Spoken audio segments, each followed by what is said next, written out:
dock in Douarnenez with Richard Hewson, where we're still waiting for the start of the Mini Transat. Richard, tell us a bit about what was relayed in last night's weather and competitors briefing. Yes, well, as we've seen over the last few days, there's been some very intense lows travelling across the Atlantic. Some of those lows have actually combined, making an extremely intense low. You'll see here in Douarnenez at the moment it's not too windy, but so we could easily set off out of the Bay of Douarnenez. But what they're concerned about is us rounding Cape Finisterre, because obviously as the wind tries to get around the Cape, it is condensed and basically can double in strength. So while they might only forecast 30 knots with the grib around Finisterre, it quite often goes up to 50 or 50 knots. And for boats like the Minis, what kind of sailing is that going to mean you'd experience had you tried to sail around in those conditions? Yeah, well, Minis are basically built as lightweight downwind flyers. And while we're all built to go across the Atlantic, if you look at the shape of a Mini, it's not really designed for going upwind. So we're in these sort of conditions, we'd only make a true wind angle of say 60 degrees at about 3 or 4 knots going upwind. So tacking upwind in 40 knots in a Mini is not much fun at all. So on the whole, the competitors feel that the committee are making the right decision? Yeah, I think the committee have made a very good decision. While I would be happy to go in any conditions, this boat, the RG, is extremely strong and extremely powerful, but no one likes sailing upwind, so I guess we wait, and we also have to consider the legal aspects of starting a race, knowing that those conditions are ahead of us, and what we don't want is to have people forced into bad situations. Well, we'll wait and see what the weather brings, but while we're here in Douarnenez, tell us a bit about the boat and what life on board is going to be like when you do eventually get underway. Yeah, well, this is the RG 650. We've been running quite a budget campaign, so for most of this year I've been living on board. It is at its home now. Basically, here I've got my lightweight chart table, which is just built of foam. Elastic to put the charts under, and it also serves as a battery cover. As you can see at the moment, the batteries are being charged externally, but when we're at sea, we need a lot of power to run our autopilots and navigation instruments. So down below here, which you won't be able to see, I have an EFOY, which is a methanol fuel cell. It runs on methanol and creates electricity with hardly any byproduct. It's a very environmentally friendly way of making electricity, and that puts out about 5 watts an hour, which is or 5 amp hour, which is services all the equipment. If that fails, or I'm running low on methanol, under here on the starboard side in the tunnel berth at the moment, I have a solar panel which I put on deck and tie down. You'll see a lot of other boats have solar panels up on deck already, but I prefer to keep it down below unless I need it, A, to make sure it's safe, and B, to stop windage. Here you can see I've got my instrument panel. It would be nice to have 100 different instruments on board, but because of weight and also finances, it's easier just to have it all on a flexible panel. I can look at that when I'm out on deck from either tack, or I can bring it around so I can look at it down below when I'm resting or cooking. With that, I program my pilots, and also I've got my GPS there for my waypoints. My pilots, I have 3. I have a NKE hydraulic ram, which is run off the NKE, and also my Raymarine system can also drive that ram. I also have down here an emergency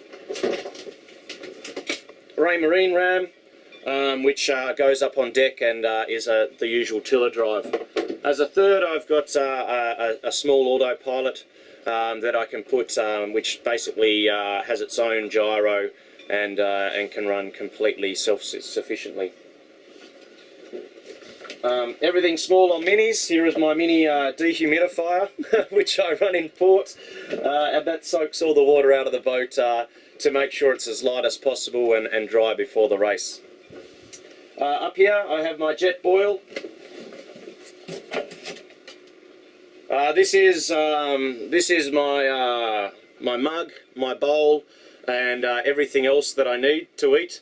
I don't have any plates or anything like that, so I do all my cooking on my Jetboil and then clean it and make my coffee and whatnot. It's just a little propane stove, very good, very reliable. One spoon. Obviously weight is a big influence on these boats, so this is my spoon, and obviously it's got Velcro on it. Everything has Velcro: pencils, lighters, spoons, charts, compasses, controls. They all have Velcro because when the boats are getting thrown around, things go everywhere, so it's a good way to keep it in place. Here I've got I set my polars and other targets that I use to look for to make sure I'm doing the right speed, and I've also got different settings on there for my pilot. Here is the AIS, which I can turn around. It's on a movable bracket. Basically that tells me what other ships are there. It's a class A AIS, so it also tells the ships that I'm here. Down below on the port side, I have my radio station. I have an HF radio, and I've also designed a electronic amplifier to amplify the signal of that radio to make sure that I can get accurate weather information from basically anywhere in the world. We've also this amplifier is something that no one else has in the fleet. It's you can see it's all homemade, but it really boosts the signal. It amplifies it by about 3 times, and that goes to a whip aerial, which is at the back of the boat. Hold on, everyone. Don't get seasick while we do this. So we've got aerials. That's the GoPro mount and tracker on the starboard side with my AIS aerial, and on the port side we have the HF whip. Also on the port side for radio, I have the HF also going to one of the shrouds in case I lose the whip.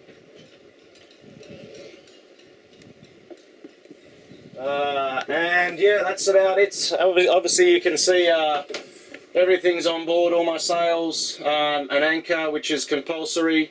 All my gear is packed into bags and labelled. This is all my spares. This is all my food. For food, we make up little packs. So in here I've got my freeze-dried, 2 freeze-dried meals a day, some oats for breakfast, mixed in with condensed milk, and some nuts and a bar of chocolate.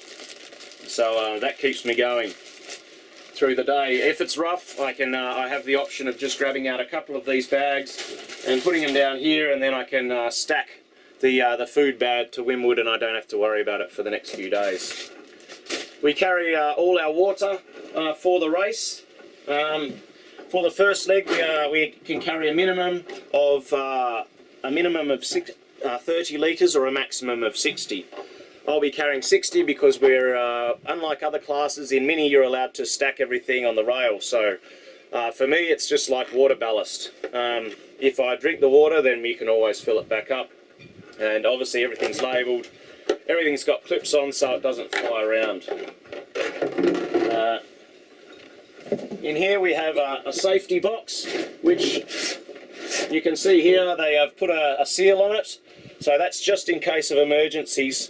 If you crack any of the seals, obviously the batteries also are sealed and the life raft is sealed, so this stops people from moving their batteries or their life raft around the boat or opening their safety equipment to get out items. And of course, to make it feel like home, friends have written good messages, wishing me good luck. I've got photos of my mates, photos of my shack back in Tassie down there, and photos of mates on other yachts that I sail on. So it's been really nice to get so many nice messages wishing me well in this race. Well, Richard, thanks so much for the tour. You're We'll welcome. keep in touch as we go through the race, and fingers crossed we finally get underway soon. Yeah, fingers crossed. Otherwise, we might be spending a winter in Douarnenez. Thanks very much. Thank you.